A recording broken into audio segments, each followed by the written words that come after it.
Welcome to the Silmarillion sessions. I'm Dr. Mikael Thompson, and this is my co-host, Mr. William Lasseter. Today, we are finally at the beginning of days, starting into the Quenta Silmarillion proper, the Silmarillion as such. And this first chapter is literally about the beginning of days, not the beginning of time. Time has existed. It was, we read about earlier, we heard about how in the Ainulindule it was created, so this time-space continuum is there, but we know the physical creation is happening, and there's light and there's darkness, right? There's days begin, we understand. That's what this chapter is in. How did days start to come? And there's the theme of light and darkness in here, both literally, but also what I think is very, very interesting about this chapter, and actually these first couple of chapters, is that we see in many ways the same story or the same plot line as we read in Ainulindale. There's the singing into creation of everything, but it's from the point of view of Eru Iluvatar and the divine heavenly court, the Valar that are with him, singing this. Now we see it from inside.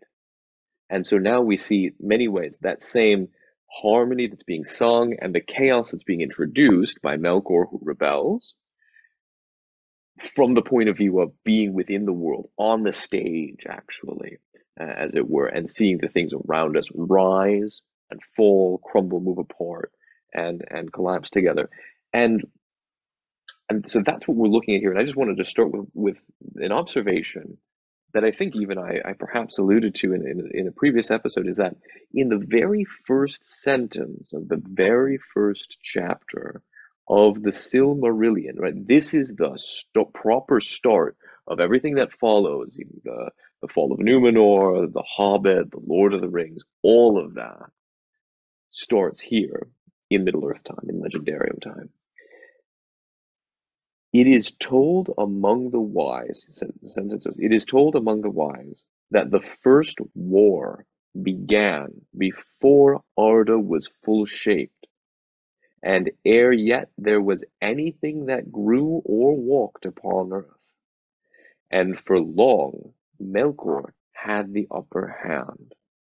I think it's very interesting because Tolkien is introducing here the idea that that something about this world is fallen even before there are any men, any human beings, any elves, any dwarves, any living thing, not even plants, no amoebas living in the sea, no plankton, nothing, no viruses in the atmosphere, blank. Just the gods are there. And somehow materiality that is sort of coming into being from raw matter to becoming earth and water and sky and all of that. But that there's this conflict from the beginning of, not the beginning, but from within the origins of the material creation itself. So this is different from various religious sort of cosmogonies that there's conflict, there's an eternal conflict everlasting, from the very beginning in a strict sense, two gods, a god of order and a god of chaos in combat with each other. That's not what's being laid out here, but that from the beginning of, from some point in the plasmification of the world, a war starts out even before it's done being made. And I think that's an interesting, that contrasts the idea that there's at the very root, eternally a conflict. And also a contrast, though, that war and bad things only started with the first human beings, or only started with Christianity, or only started with the Industrial Revolution, or pick your point in history as sort of the bad time. There was golden age before that. He's arguing equally against both sides in that way. And I think that's a very interesting way to start a creation account. That's a really, really, really good point. And I think a good place to start it. To be clear, when we look at Greek mythology, for instance, Greek mythology starts us off with things being fairly peachy, especially after Titanomachy, the war between the Titans and the Olympians, and everything seems to be all wonderful.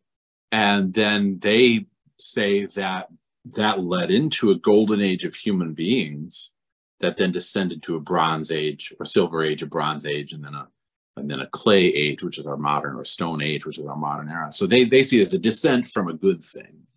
And of course, there's a lot of Christian belief that we started off in the Garden of Eden and everything was peachy keen, and then we messed things up, and that's like out of the pool, and so that's a Christian belief among a lot of believers. But this is interesting that we start off sort of in medias res, not equally fighting dark and light from the beginning, but saying that things are being created. But then this war broke out because of powers that be, not because of human beings, but because of powers that be. Right. And therefore, human beings, as we've said before with the male-female, human beings participate in and elves, of course, participate in that great struggle that was between the god forces originally, the godly forces of Valar. Not in the nature of Iluvatar himself, because there's not conflict in Iluvatar, but in conflict between these godly powers. Yeah. These lesser deities of some sort. Yeah. Can I also touch on that thing, the beginning of days? That's interesting that you bring that. Thought of that before. Frequently, we say in the beginning of days, it's sort of just a poetic way of saying this is how things started. In the beginning, when God, or once upon a time, that's how things started. But really, when you look at how this chapter unfolds, the beginning of days doesn't really start until after the destruction of the two lamps. Right.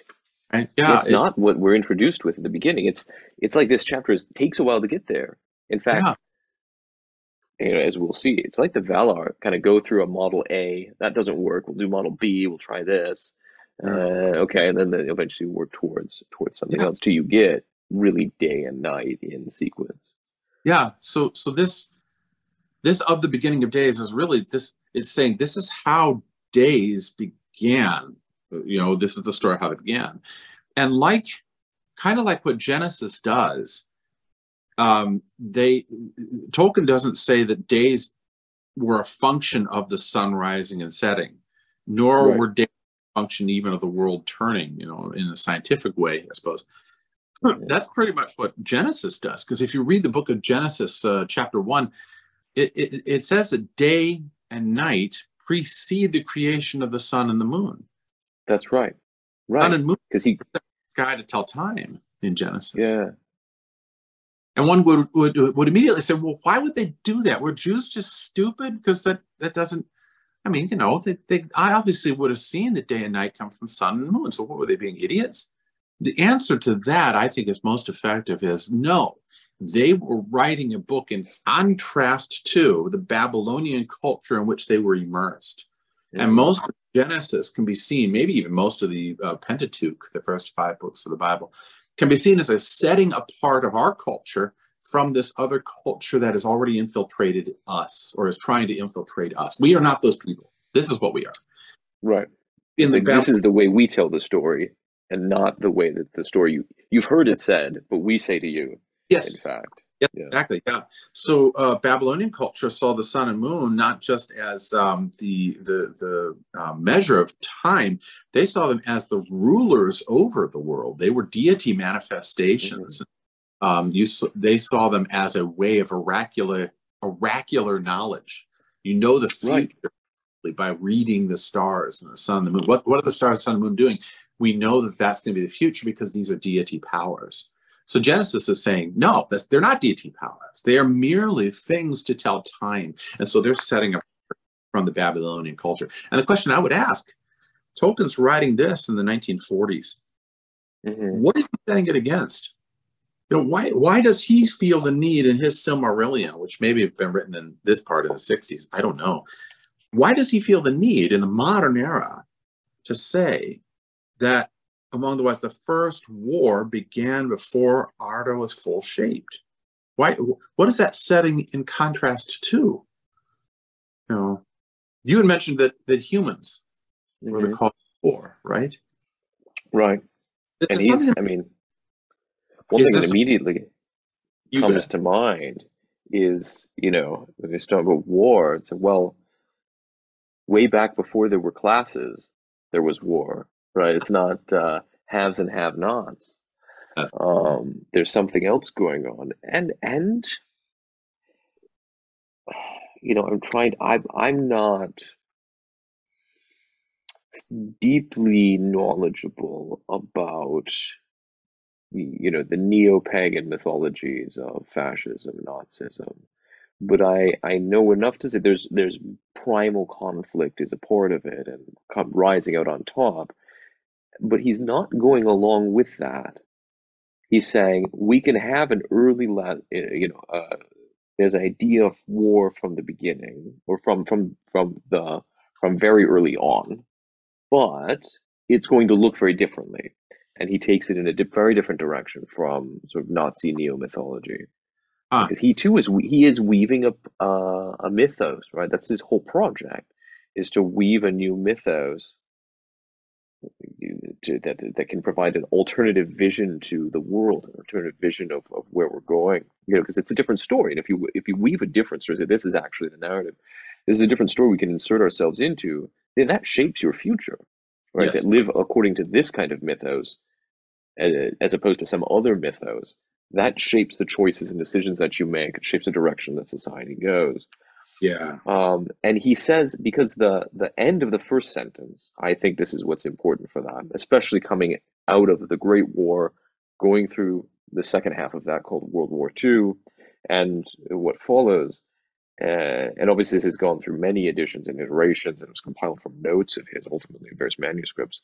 But you've got this idea that the very first sentence ends with, "And for long, Melkor, the bad guy, had the upper hand." He had the upper hand, but, and the second sentence begins with a but. So my third grade grammar teacher can just deal with it.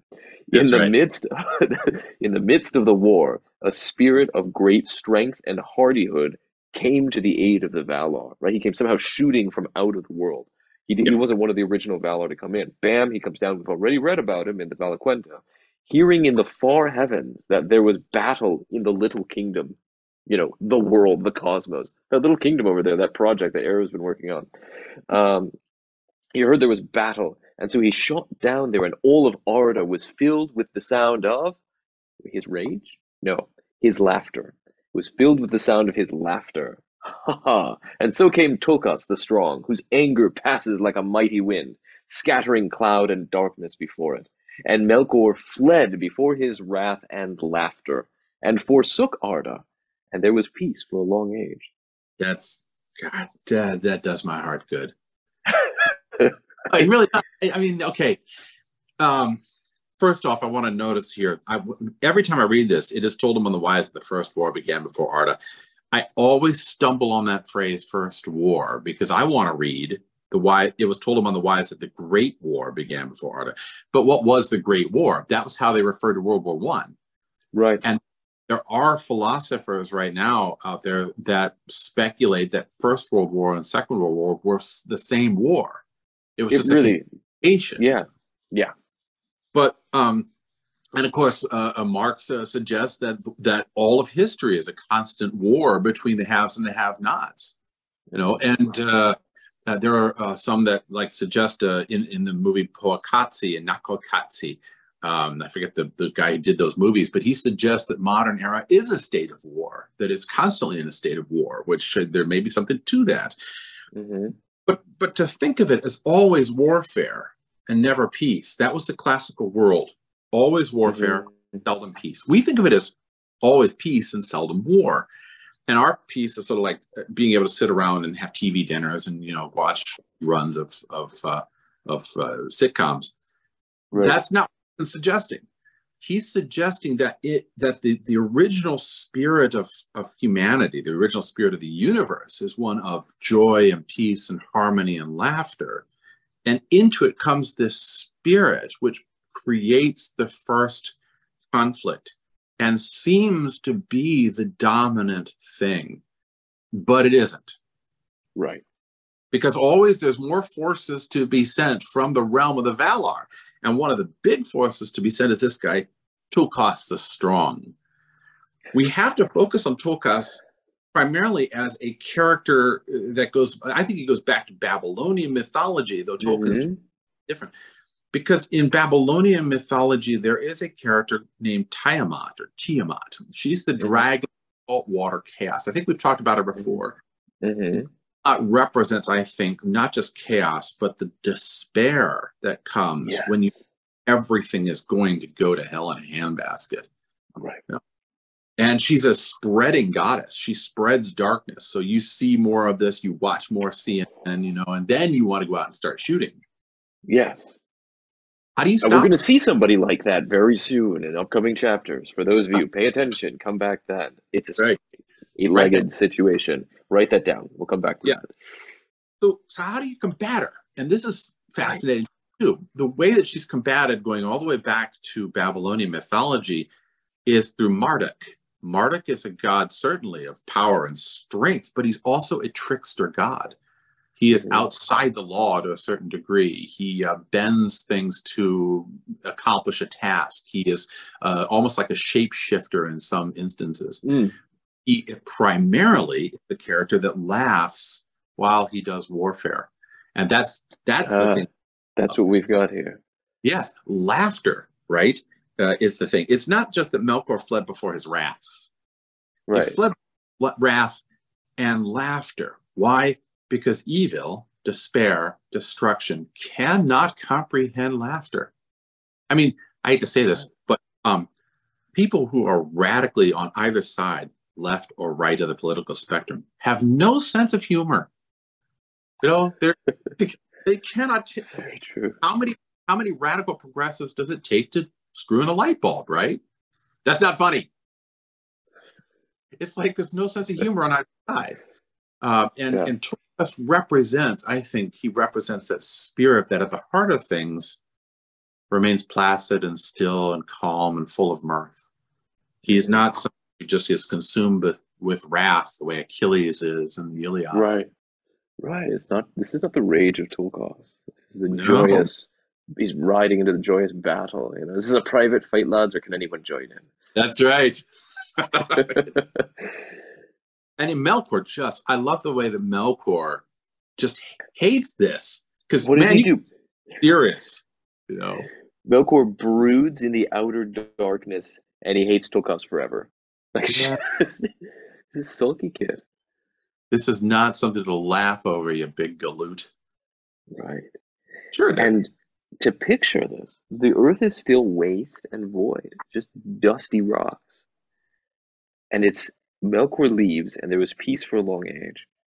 And in that time, the Valar brought order to the seas and the lands and mountains, the sense that they were in disorder before. Somehow they're bringing them into some sort of organization. And Yavanna planted at last the seeds that she had long devised. And since the fires were subdued or buried beneath the primeval hills, and the fires were buried, there was need for light. Yeah. So we've got this original light, the fire of Iluvatar. Oh, is that what that is? Okay. Which people maybe today call lava in its lowest, most material manifestation, was now calmed and buried beneath the hills, and there's no light. The earth is not self-luminous at this point anymore. It's cooled down. And so they bring two mighty lamps for the lighting of Middle-earth, which Aule, at the prayer of Yavanna, brought two mighty lamps. So she planted seeds, and being a good gardener, she knows she needs grow lamps. Yeah. And so Aule says, "Sure, I can patch something together," and comes out of the basement with two lamps to bring light to all of Middle-earth. I like how he had built them amid the encircling seas too. Yes, amid the encircling seas. So they're on the outside of the world, because the world is flat in a disk, and there's the encircling seas all around. And then what is it? They have a lamp on either side, essentially. I think one lamp they raised near the north. That's right. That's the other thing. One lamp is on the north and was named Ilwin, and the other was raised in the south, and they named it Ormal. And the light of the lamps of the Valar flowed out over the earth, so all was lit, as it were, in a changeless day, one continuous light. Mm-hmm. Yeah, that's a great image, and that phrase, the two lamps that he wrought, he built them, he wrought them amid the encircling seas. So around there's this darkness of sort of chaos, but then the lamps are the two poles which light up the whole earth in a changeless day, which I love that image. But one of the neat things about this is I think Tolkien is always keeping in the back of his mind his amateur passion for geometry and sacred geometry. So you get here a sacred geometry image, which is the two interlocking circles. You know, the one circle is the beginning of creation, but then the circle has division. The waters are separated from the waters, right? And in the midst of that division, there is this football-shaped thing called a vesica piscis. And it's out of that vesica piscis that all life creation emerges. And that's really what he's talking about. He's talking about these two encircling circles. At the center of each circle, there's a lamp. If you can imagine, you know, two unlocking circles. At the center of each, boink, boink, and boink, there are these two lamps. And they light up everything, make everything bright. And that's where we have the beginning of life, and order really is brought to the whole place. It's a wonderful kind of calm image. I think very similar to the separation of the waters and the saying, "Let there be light" in the beginning of Genesis. And it's not a raging thing at all. It's just, hey, yeah, you need some lamps. I got some lamps. Yeah, we'll just light these up. Yeah. And then and then the things start to grow. What's interesting is he's able to weave in here a sense. So this is just the trees. So the seeds that Yvonne has sown, they began to sprout and to grow and to burgeon. Things great and small, mosses and grasses and great ferns and trees whose tops were crowned with clouds, as though they were living mountains. So trees taller than the mountains of our earth today grew up. Bright green river, and the beasts came forth and dwelt in the grassy plains or the rivers and lakes, and walked in the shadow of the woods. But yet there were no flowers, nor any birds yet. These things still waited in their time. So there's something special about flowers and about birdsong. Somehow is saved for later. And I think that's a really interesting thing. Yeah, it reminds me of that Robert Frost poem. To do that to birdsong was why she came, right? I don't know if you read that. I'll have to look it up. Been a long time. Yeah. Beautiful poem. But it is kind of like that. It's also, I don't know whether Tolkien knew of what was being discovered about earlier ages, but it certainly came to light in the 20th century that prior to our age of grass and trees, there was no grass, there were no trees, there were ferns. There were large ferns. These gigantic growths, apparently, of mushrooms all over the planet. Oh, sure. Yeah, yes. In fact, that would be known to him in his day. And at least anyone who would read Jules Verne would know this, because Jules Verne, in Journey to the Center of the Earth, includes down in the primal sort of dinosaur era world under the world. It was somehow the idea that there was a place, a plateau, what do you call a bowl, a valley or something that at some point sank into the earth. It was encapsulated back in the dinosaur days. They find this down there, and there's these dinosaur type creatures, but there are these massive mushrooms, and they're sort of astounded that his journey, the two people who are journeying down to the center of the earth, they find these gigantic mushrooms. So even Jules Verne is writing about that back in the whatever precisely it was that he's writing. Yeah, so it would have been half a generation before Tolkien. Yeah. Okay.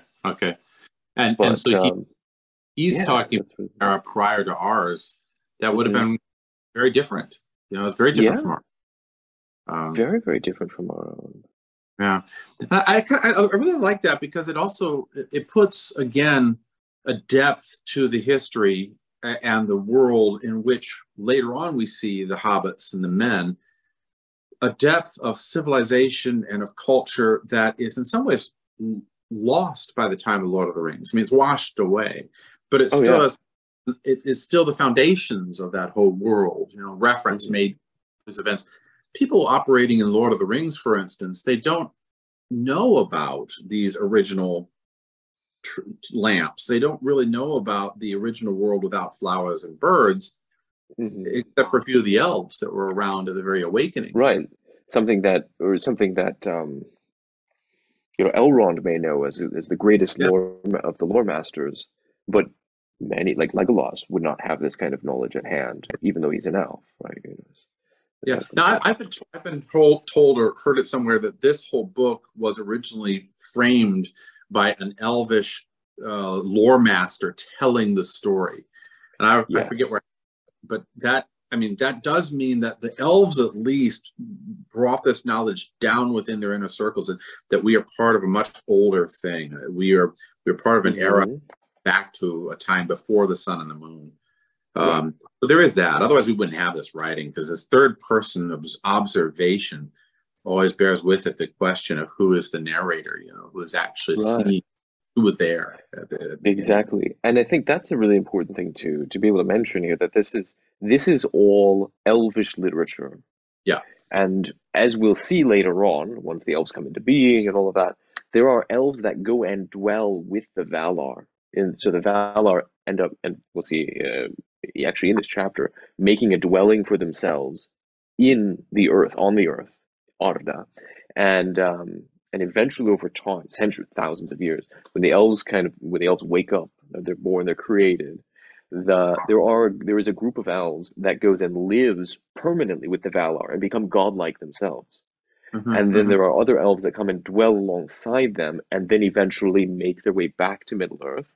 And that's how this knowledge comes down, because there were elves that dwelled among the Valar. Yeah.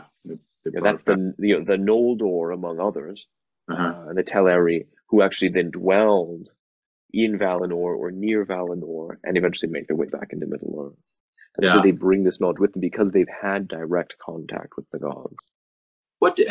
For me, I know I want to move on here, but it does raise a question. What is the value of knowing history? What is the value of knowing these things that go way, maybe farther back than we can even record?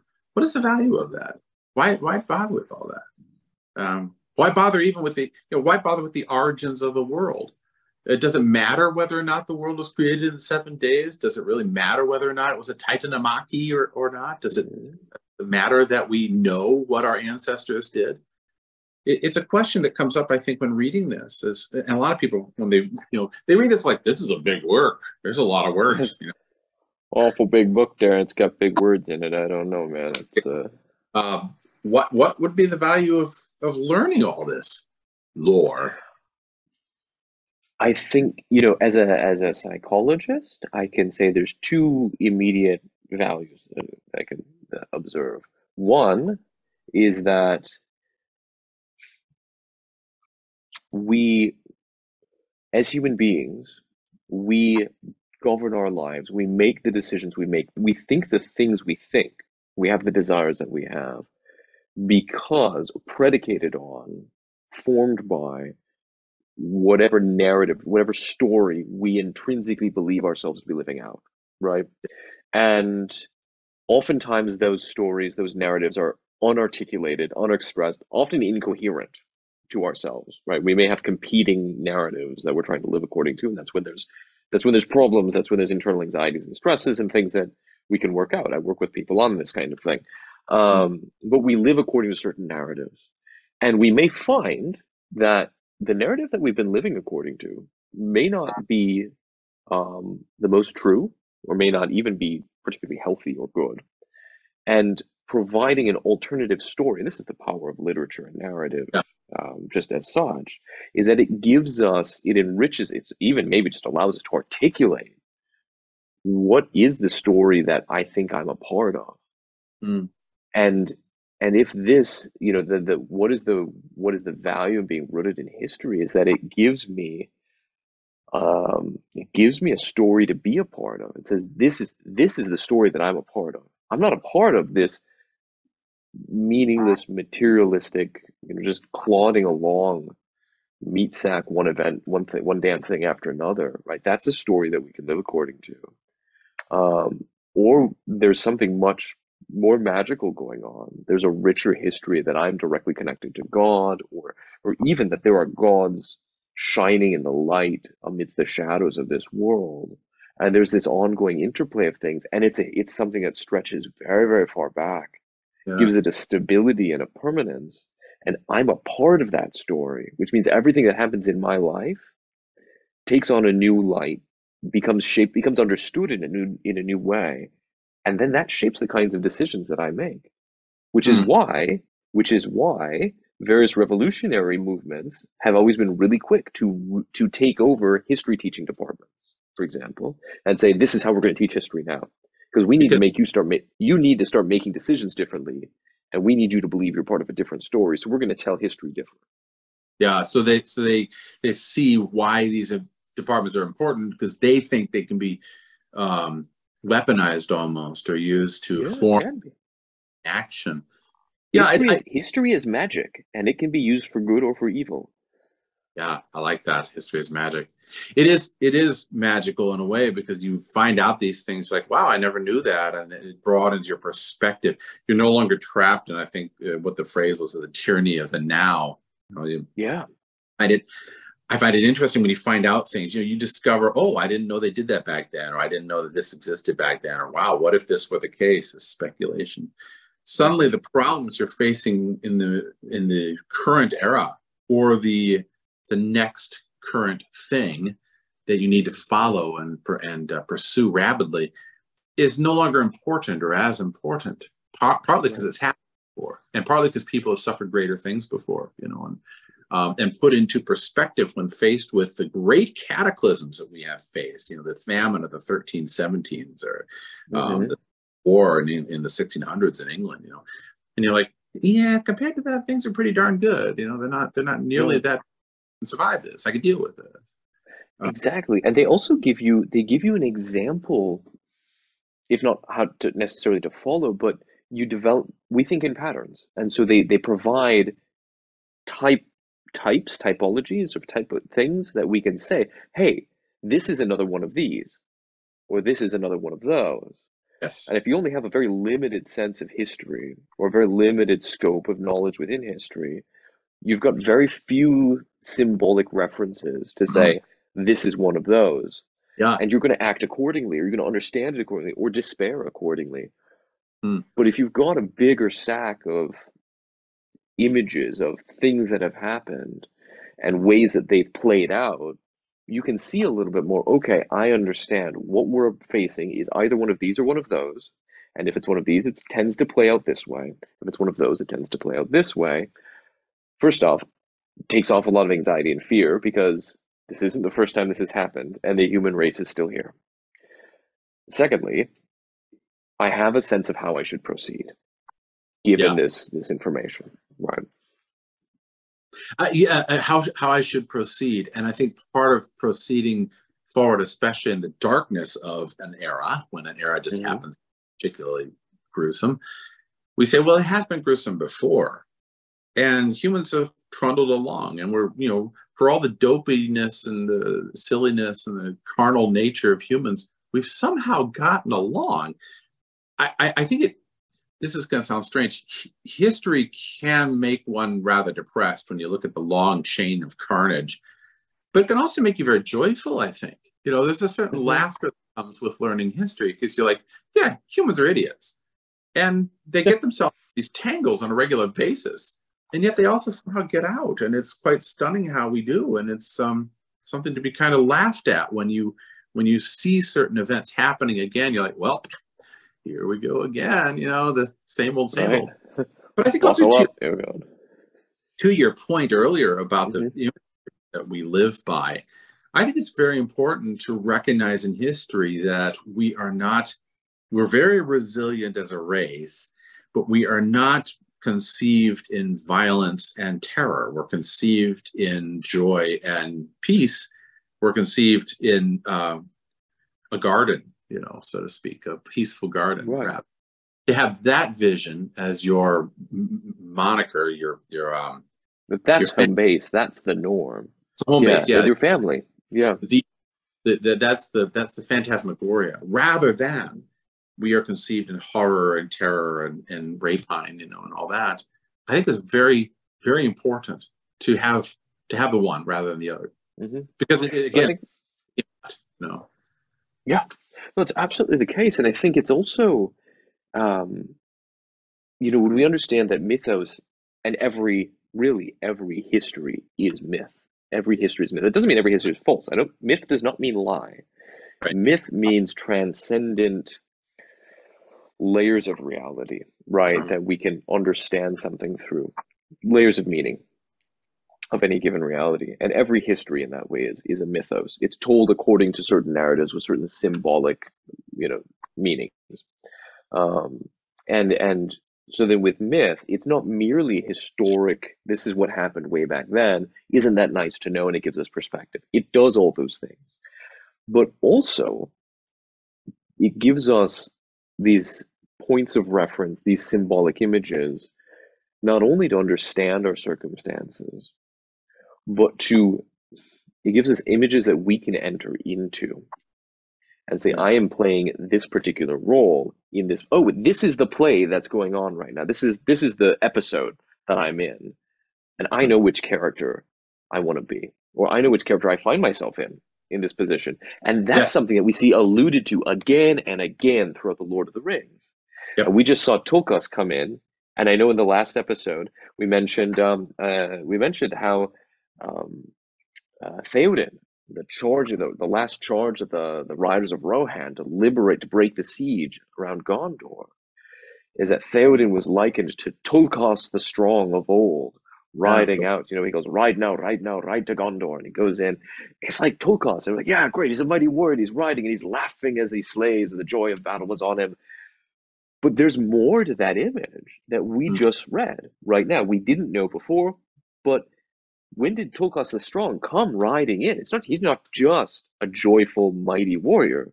He came in when, for a long age, darkness and despair, Melkor had the upper hand. And then coming down, then Tulkas, just when things seemed absolutely hopeless, a bright light shone, and Tulkas comes charging in. So that same way, you can look at Gondor from the walls at the moment when the darkness is covering the earth. Sauron's forces are there, and it's everywhere. And then Theoden comes riding in. Yeah, he's kind of strong. He's mighty. No. There's a much more cosmic significance. All the elements of the current moment are bound up with that image. That though we seemed under despair, true delivery and liberation is at hand here. This is a playing out of that higher level reality. This is one instance of this eternal reality of Tulkas charging in and driving out Melkor. The same way the hobbits, Sam and Frodo, they have these dialogues, these conversations back and forth about, oh, don't you like the old stories, Frodo? You know, don't you think, you know, Beren the One-Handed and all these other mighty heroes of old? You think maybe they'll tell stories about us? Is that you start to think about, well, wait, you know, like we're in a story that's really, you know, this ring, this evil thing we have to go, like this is part of a longer chain of events, and we're somehow inserted into it to carry it for a while. But not only are we sort of like chronologically connected to the past, we're instantiating the same kind of pattern. We're another incarnation of this more eternal, everlasting, or atemporal reality. And the reality is not the cold metal of the ring. The reality, the warm seed that Sam brings back and plants for the party tree. You know, exactly. He plants it's the new party tree, which is an image of, well, the original trees that are planted, the original trees that Yavanna just plants, but also an image of the luminous trees, which eventually will be planted. And Sam and Frodo are like Beren and Luthien going into the realm of the Dark King to pull a fast one on him in his own house. That great analogy. Great analogy because, okay, politically speaking here for just a minute, there has been a push to say that Sam and Frodo have a slightly more than affectionate relationship. And I can't stand that because it breaks up the whole idea of friendship between equals, friendship between peers. You know, it breaks apart. They are a type of Beren and Luthien. But it does justice to Sam and Frodo to say that it was purely a sexual thing, or that it was a less than on the up and up. It does them an injustice. It not only does damage to the Sam and Frodo relationship, it does damage to the Beren and Luthien relationship too. And I think it does damage to the idea that a man and a woman can be friends as well as beloveds, and Tolkien knew that intimately. He knew that a man and a woman could be friends. He and his wife were very, very close to one another, as well as man and children. But to reduce it all to this sort of, I don't know, purely romantic thing seems just a dreadful injustice. And one of the things I think that Tolkien does recognize, that you pointed out, Tolkien recognizes that all humans, regardless of sex, are participating in a much larger image, a much larger story, a much larger form, instantiated, as you said. So when we have friendships, those friendships take the form of this or that, but it doesn't mean that they are exactly identical to that. They take the form.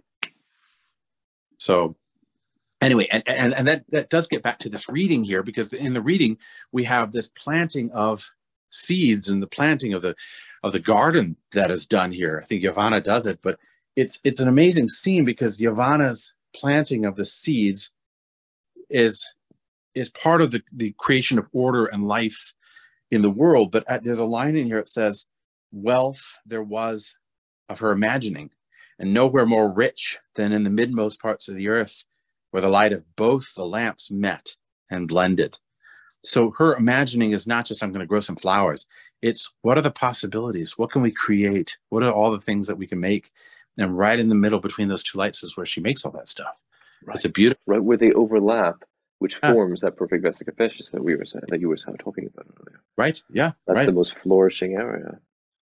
Which also brings up Tolkien's image, I think, of how two heads are better than one.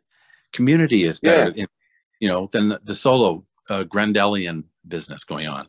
Living all by yourself. Like Norman Bates or something. So can I read that next part to get us a little further here? Sure. Yeah. There upon the Isle of Almaren in the Great Lake was the first dwelling of the Valar, when all things were young, and new made green was yet a marvel in the eyes of the makers, and they were long content.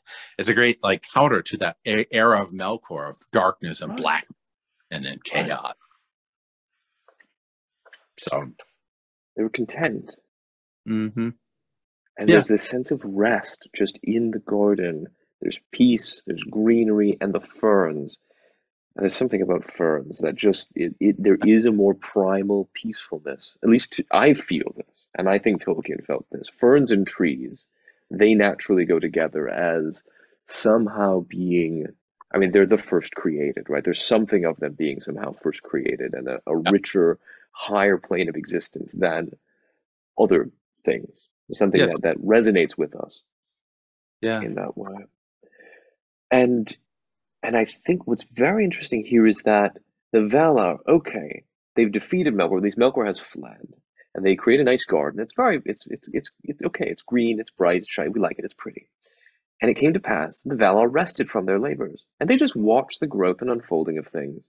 They had a great feast, and everybody was, and they were all merry. There was much rejoicing.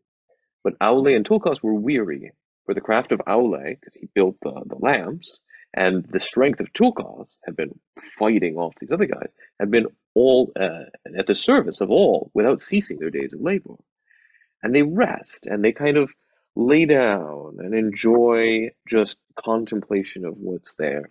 And Melkor now, seeing all that's done, he had secret friends, and even though he's sitting in the outer darkness, he had secret friends and spies that he had already converted to his cause, these hidden spirits of the world, various Maiar, that sided with him secretly. So spirits of various trees or mountains, maybe, or just wandering about the world, who were not apparently dark and evil yet. And far off in the darkness, he was filled with hatred, being jealous of the work of his peers. They just made these bright green shiny things. It's wonderful. He desired to make these things subject to himself, so he gathered to himself spirits out of the halls of Ea, the cosmos itself, that he had perverted to his service. So some of these means they're not just from within the earth, but they're hovering out in outer space, in the heavens, in the darkness. Well, there's no stars yet, mind you. The Valar were gathered upon Almron, feeling no evil, because from the light of Iluin, they did not perceive the shadow in the north. So like they're too close to the light, they can't see the other side of the light. There's a shadow because you've got a light between you and this dark thing that's out there.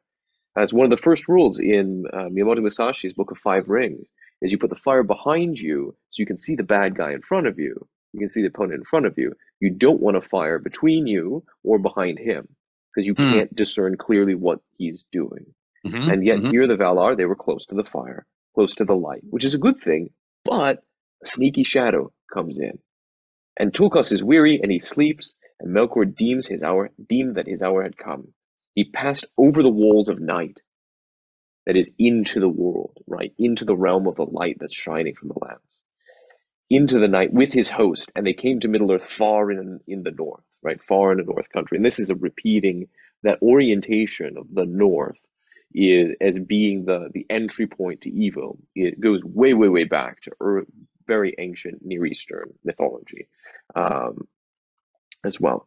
So Melkor begins delving. So he sneaks in, but they don't attack. They begin digging and delving and building a vast fortress deep under the earth, beneath dark mountains where the beams of Iluin were cold and dim, outside of the light. And that stronghold they named Autumno. And though the Valar knew naught of it as yet, nonetheless the evil of Melkor and the blight of his hatred flowed out from thence. And the spring of Arda was marred. So here are the Valar sitting in their green garden, and they start to notice some plants are getting sick and dying for no apparently good reason. Somehow his malice is just emanating out. It's like gases, subterranean gases, having an effect of evil upon things. Swamps start to come. Flies become a thing, and they start breeding, biting flies. Forests become dark and perilous. Beasts become monsters of horn and ivory and dye the earth with blood. Yeah, I mean, this whole passage is just so great. First off, you've got the resting from all their labors. That's a big question right there, because frequently it comes up when you're teaching scripture. Why does Yahweh have to rest from his labors on the seventh day? He's God, for God's sake. What does he have to rest from all this? It's not resting as in, phew, I'm just beat. It's resting as in a going back to a level of peace. This is the flat line. This is the base. Peace. Coming back to this baseline of peace. Yeah. Calm. Exactly.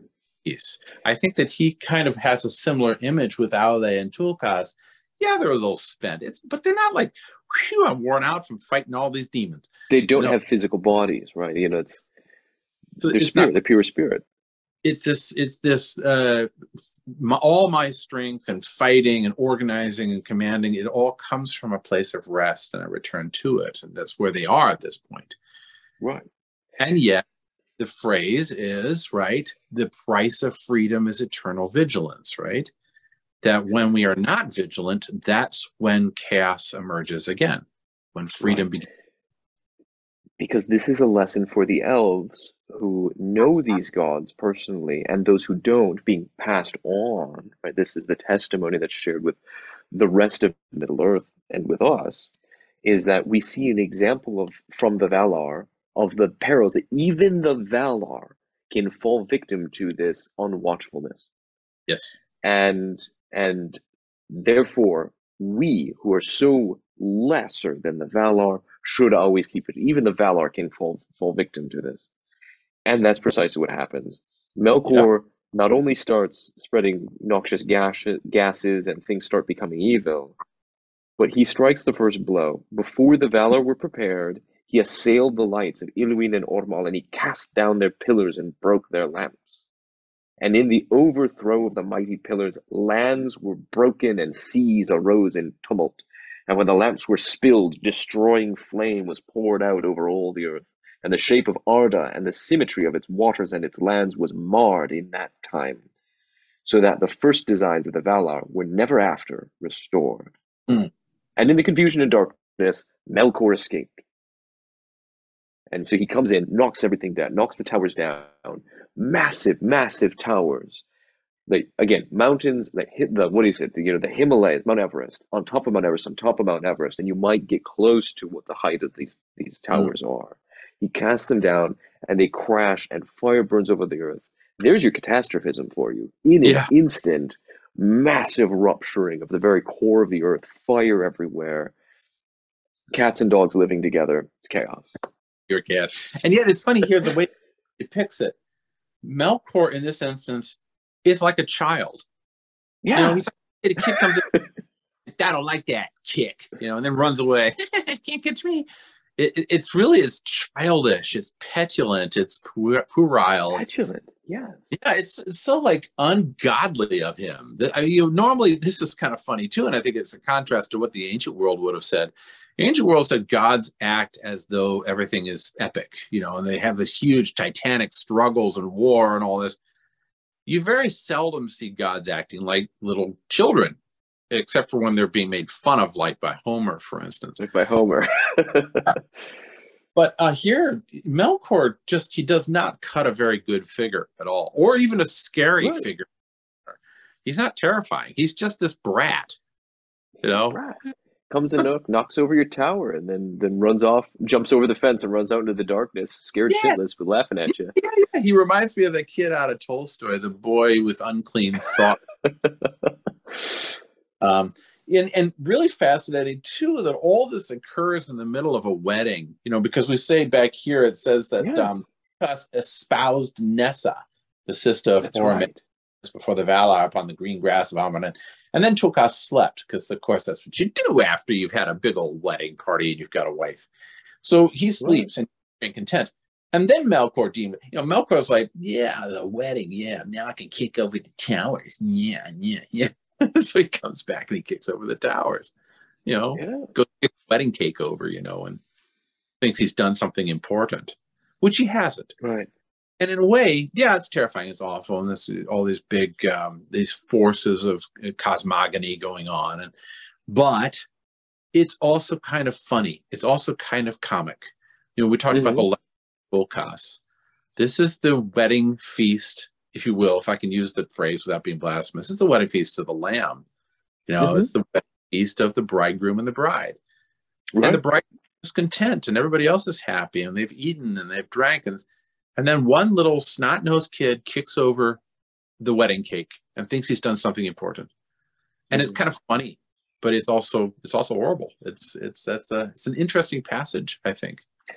It is. And I think, and this is where, we'll have to wrap up here for today's episode. So this is very interesting, by the way, the chapter 1. It's a short chapter. There's a lot packed into here. So Tolkien himself, or rather Christopher Tolkien, and editing all this, actually inserts breaks into this already short chapter, because you've got these moments, these scenes, these passages. But he says this, thus it was that the spring of Arda, thus ended the spring of Arda. Before even the children of Iluvatar were to come into the earth. But the Valar know that that's going to happen. It's a mystery to them because they're directly created by Iluvatar, that is elves and men. They don't know when and they don't know where, but they know they have to prepare for the day when the children of Iluvatar come and are awakened. And they say it's a mess. We're going to have to clean up, right? Wedding cake's been kicked over, right? Back to work, everybody. So clean it up. The spring of Arda is ended. And the dwelling of the Valar upon Almaran was utterly destroyed. Right? So the whole face of the earth has been remade, or cracked and marred and wrecked. They had no abiding place on the face of the earth, and therefore they departed from Middle Earth and went to the land of Aman, the westernmost of all lands upon the borders of the world. Yeah. And so they make, in many ways, they clean up a little bit. But rather than trying immediately to intervene and fix up things really quick, because that could go awry, right? They do the wise thing. Here's what not to do: get lax in your vigilance. But then when the bad things do happen, don't merely react right away. Pull back, take a breather, and what they do is they make a strategic retreat. Chaos has befallen all around them, everything, all the institutions, the two lamps, for crying out loud, the very source of light, has been crashed down and covered the earth in fire. They make a strategic retreat. They go to the land of Aman, far on the western edge of the world, and they erect walls around it. They make a fortress. Not so that they can stay closed in on themselves for all eternity and just, oh man, that Melkor guy, let's just hide out. We'll just forget that. Iluvatar can manage his own kids. We're going to camp out here and we're going to keep living our perfect little hippie life in the garden, man. We got these two guys getting married and it'll be all really sweet. And they don't do that, right? They don't just move out to California, despite the fact that it's the westernmost part of the United States there. But they live out their little hippie dream. But they do remove themselves for a period in order to then be able to act positively from a place of strength. Recollect yourself and then be able to enact again. And so what do? They don't just build a fortress, but they build a mountain. And they call it, or the elves name it, Teniquetil. So they begin to dwell there. Oyolose, the everlasting whiteness. And it's also called Elerina, crowned with stars, and many other names besides. But in Sindar, it is spoken later as Amon Wilos. And from their halls upon Taniquetil, Manwe and Varda could look out across the whole earth, even to the uttermost east. And so, where before they weren't vigilant, chaos befell them. They made a strategic retreat to a place. They fled to the hills, as it were, but not out of fear, but out of wisdom, in order to mount up the height, to be able to now see clearly and vigilantly across the whole earth. Yeah. And that land, that's the one that becomes Valinor, right? That we hear later on. Now, if I'm not mistaken, and correct me if I'm wrong, there is no ocean between Valinor and Middle-earth at this point. Valinor is simply on the western coast of the Middle-earth island that's surrounded by the ocean. Does that sound right to you? That's how I read it. That's what I imagine, because we talk about there at this it's the far west shores looking out upon the outer sea that circles all things. Okay. The whole kingdom of Arda, the whole kingdom of Earth, right? And they're at the far west edge of it. So there is a sense, as I understand it, that it's a solid landmass. And they're now at the furthest westernmost edge of it. But we have to hold that in tension with what we were just told, that the lands and waters have just been massive upheavals with the falling of the towers. Yeah. And so maybe there's cracks in that, and it's already starting to split apart from some Pangaea into separated spaces. Yeah, it is kind of like that, isn't it? And now, my understanding too is that Tolkien wasn't familiar yet with the whole continental drift thing that wasn't developed, I don't think, until the late 60s. There was a fellow long ago, I think in the 17th century or 18th century, who actually first posited a notion of the way the continents fit together. Oh, okay. Interesting. Yes, it didn't take off, in part because he had a theology that was not popular at the time. And so they didn't go along with it, not everybody. But there are early maps that do indicate, and he had, and I cannot remember his name right now. I did have a large projection of his map at one point. I can't recall what it is, but it is an earlier theory, but it's one that did not gain popularity with the rise of early modernity. Okay. We'll have to put that in the notes somewhere. That's an interesting, because I know that Tolkien was, like, you see this in Middle-earth if you look at the map of the Third Age, the mountain range is not a geographically correct mountain range. It's a symbolic mountain range. Looks like a dragon head being Mordor and the tail curling around the Shire, but it's not geographically correct. So I'm wondering here whether or not he's making more of a mythological, theological point with the creation of a fortress in the western coast. Yes. Another theological point when we do have the sundering created. So yeah, I think that's precisely it. The 17th century map maker Abraham Ortelius, or 1596. Ortelius. 1596, 16th century, 1596, Ortelius. And what did he do? Jigsaw puzzle? Early most proponent. Yeah, so he saw things as puzzle pieces In his work, The Thesaurus Geographicus, he suggested that the Americas, for example, were torn away from Europe and Africa by earthquakes and floods, and then went on to say the vestiges of the rupture reveal themselves. If someone simply brings forward a map of the world and considers carefully the coast of these three continents, they actually fit together like a puzzle piece. And so at some point, there must have been a rupture that, interesting. Then again, note that and this is a wonderful way of why history or even scientific explanations are themselves mythological, is it's not only his causality, earthquakes and floods, but that the directionality of things matters, betrays an understanding, that shows an understanding of the world, that the Americas were torn away from Europe and Africa. Not Europe and Africa were torn away from the Americas. You know which one is being understood as primal and original in many ways. Yeah. Right. Yeah. So that it shows a worldview and shapes a worldview. Just like how maps used to be east up. Right. Right. And that shapes a whole worldview as well as reveals one. And maps shift at a certain point to be north up because that is more, there's not because it's more accurate. There's no one, there's a ball floating in outer space. It doesn't matter which way you turn it, right? It's round. But north goes up because of sea navigation. It becomes more practical for certain technological instruments that are devised. Wow. But there's no objective, if we will, reason why it should be one or another. But it shapes our worldview. So I think you're absolutely right. The way that you're talking about the mountains and the fortress in Aman, all of these are very theological statements. Just like the orientation of your map or your globe at home is a theological statement, whether you like it or not. Yeah, gosh, that's a great thing. Great place to kind of wrap it up. I think we've got we've got Valinor as established, and the major wars between the gods that's kind of concluded, and we're moving into a new era here, which makes for a whole new era. Yeah, it's a whole new world. Sorry. Okay, no more Disney.